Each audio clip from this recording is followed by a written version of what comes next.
From its grab for the gusto performance by Gary Oldman to its showy direction by Joe Wright, Darkest Hour is an energetic piece of work. The lean and hungry Oldman seems an unlikely choice to play the rotund, jolly Winston Churchill, even though he's one of Britain's top actors and has portrayed all manner of historic figures from Sid Vicious to Lee Harvey Oswald. But helped by the wizardly contribution of the Oscar-nominated makeup artist Kazuhiro Tsuji, Oldman's brassy presentation gives us the sense of the flesh and blood person behind the bulldog fierce political leader who presided over Britain's celebrated role in World War II.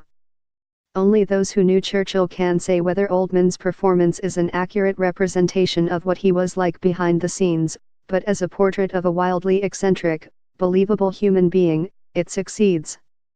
Wright is known for jazzing up such staid literary classics as Pride and Prejudice and Anna Karenina, both starring Keira Knightley, and he certainly knows how to handle a moving camera.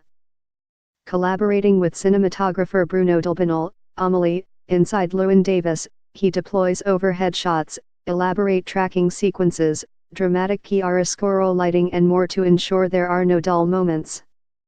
But his high-energy style sometimes suggests the film is trying too hard and unnecessarily hyping what is an innately involving story. The same could be said of Oldman's performance, though the more we see of it, the more convincing it becomes. As the actor rips into Churchill's celebrated speeches, from blood, toil, tears and sweat to we shall fight on the beaches, we feel the drama intensify as we come nearer to the attempt to evacuate the British troops stranded in Dunkirk, France, after a failed invasion of that Nazi-occupied country. Though the evacuation is the climax of the film, set in May and June of 1940 during Churchill's first weeks as Prime Minister, the focus is more on how he came of age in the job than the operation itself. As Parliament grows vocally weary of Prime Minister Neville Chamberlain, best known today for fruitlessly seeking peace in our time, Churchill is tapped to succeed him because he is the only candidate the opposition will support.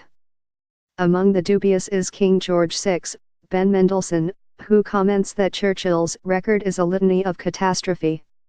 Even Churchill himself, at age 65, worries that he is too old for a job he has wanted since childhood, and fears he's being offered it only because the ship is sinking. Its revenge viewers are introduced to the new PM through the eyes of an innocent young assistant named Elizabeth Leighton. The Churchill she meets alternately mumbles and screams, demands that his newspaper be ironed, naps every day at 4, becomes furious if presented anything typed in a single-spaced format, and is given to dictating from the bathtub. It's no surprise that Elizabeth flees almost immediately after meeting him, but because she's played by a recognizable star, Downton Abbey's Lily James, we know she'll be back.